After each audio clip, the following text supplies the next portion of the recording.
Hello বন্ধুরা, আমি সায়ন্তিকা আর রিভি আমার আরেকটা মিনি ব্লগে তোমাদের সবাইকে স্বাগত। কেমন আছো বলো?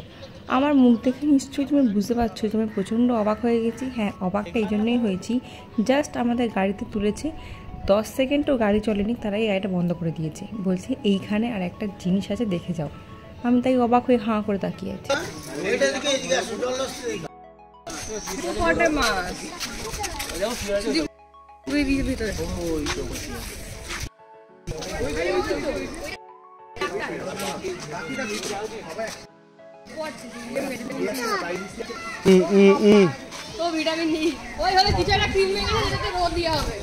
চলো ধাইগিরি করছে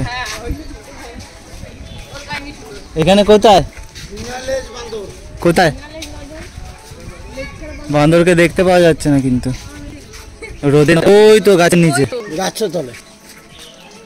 हम तो हमारा 500 सुखी परिवार है। এটা হলো ভেজ নন ভেজ সব খায়। পূর্বপুরুষকে পেন্ডাম ঠুকে দিয়েছি, দিয়ে এগিয়ে গেছি জলহস্তি দেখতে। জলহস্তিটা অনেক দিন পর দেখলাম, সেই চিড়িয়াখানায় দেখেছিলাম আর এখানে দেখলাম।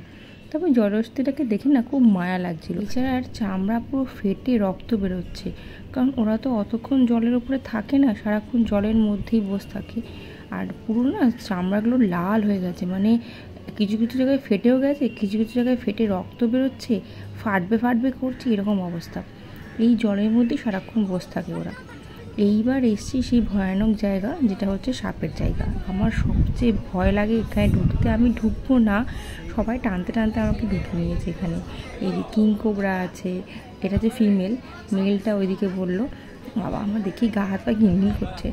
পৃথিবীতে বাঘ সিংহকে আমি অত ভয় পাই না, যত বেশি আমি সাপকে ভয় পাই, কেন জানি না। ওই যে কিলবিল করে, এটা দেখলেই আমার জন্য কিরম একটা হয় মাগো। এটা তো আমি অনেক পরে রেকর্ড করছি, এই রেকর্ডিংটা দেখি আমার শরীরের মধ্যে অস্বস্তি হচ্ছে, আমি বলে বোঝাতে পারবো না। এই প্রচণ্ড প্রচণ্ড সাপ ভর্তি এখানে, আর বিভিন্ন রকমের সাপ, কোথাও কিং কোবরা, কোথাও চন্দ্রবোরা, এই একটা ধরনের প্রাণী। এগুলো না আমি সেই খারচোখে খিলাড়িতে দেখেছিলাম। বাবা ওই রোজ সত্যি হাতে করে ধরে দেয়, ওই দেখে এরা যে কী করে ওখানে গিয়ে খেলে আমি জানি না। আমাকে কেউ 20 টাকা দিলেও আমি যাবো না এই সাপের খেলা খেলতে, মা গো মরে যাবো আমি।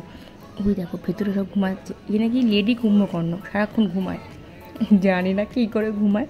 তবে একটা অদ্ভুত জিনিস লক্ষ্য করলাম, যে দেখো ছোটো ছোটো টর্টস দেখতে পাচ্ছ, কি ইন্ডিয়ান কি টর্টস, ইন্ডিয়ান স্টার টর্টস বলে।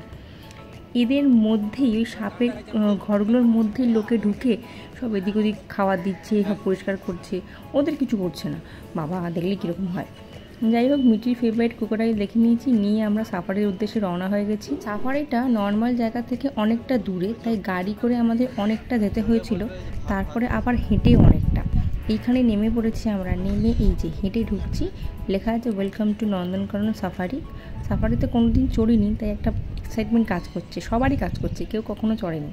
তো এটা বেশি টাকা নেয় না খুব, ওরা পরে আমি দেখলাম যে লেখা আছে 80 রুপিস করে। তবে 80 রুপিস নেয়নি যত ধারণা, মানে 80 রুপিসের টিকিট খরচা হিসাবে ধরেছিল ওরা।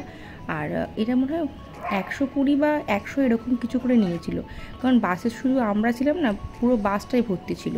ওই যদি একটু সাদা বাসটা, ওটা পুরোটাই ভর্তি থাকে। এবার শুধু আমাদের নিয়ে যায়নি, আরও ধরো ওরকম 30টা সিট ছিল ওখানে, 30টা সিটের লোকজনকে নিয়ে গেছে। মানে পার বাস 3000 টাকা কি 3500 টাকা করে ভাড়া, তো সেই মতো পার হেড ওরা মানে ডিভাইড করে দেয়।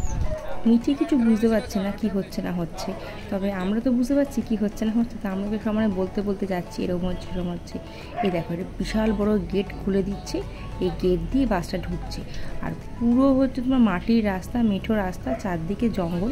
তবে জঙ্গলগুলো না খুব ঘন নয়, মানে ফাঁকা ফাঁকা জঙ্গল। এত রোদ, মানে এই বাঘসিংহগুলো একটু সাফারির মধ্যে থাকে, খুব কষ্ট করেই থাকে ওরা। এত রোদ ভাবা যায় না। আর জঙ্গলটা এত মানে ঘন না, এখানে একটু দেখো, এদিকে ফাঁকা, কোথাও গাছ ঘাড় মুটকে পড়ে আছে, খুব মানে বাজে অবস্থা। এরা যত্ন মনে হয় করে না সেভাবে।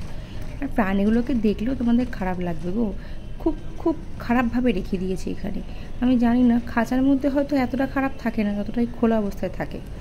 এখানে অনেক ময়ূর ঘুরে বেড়াচ্ছে, সাফারি আলাদা আলাদা ডিভিশন আছে। আমরা যেরকম টাইগার সাফারিতে ঢুকেছি, এরপরে বিয়ার, তারপরে লায়ন, তারপরে ডিয়ার, 4 রকম সাফারিতে আমরা যাব।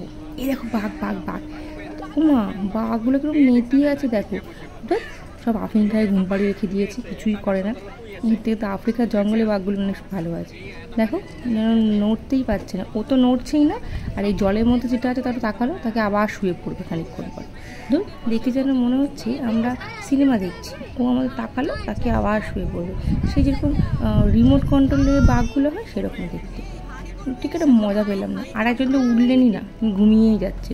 নন্দনকাননে সাফারির গল্পটা কিন্তু অনেক বড়, তাই বিভিন্ন পার্টে পার্টে দেবো। তো আজকের এই ব্লগটা এখানে শেষ করছি, দেখা হবে আরেকটা ব্লগ নিয়ে। আজকের মতো টাটা, ভালো থেকো সবাই।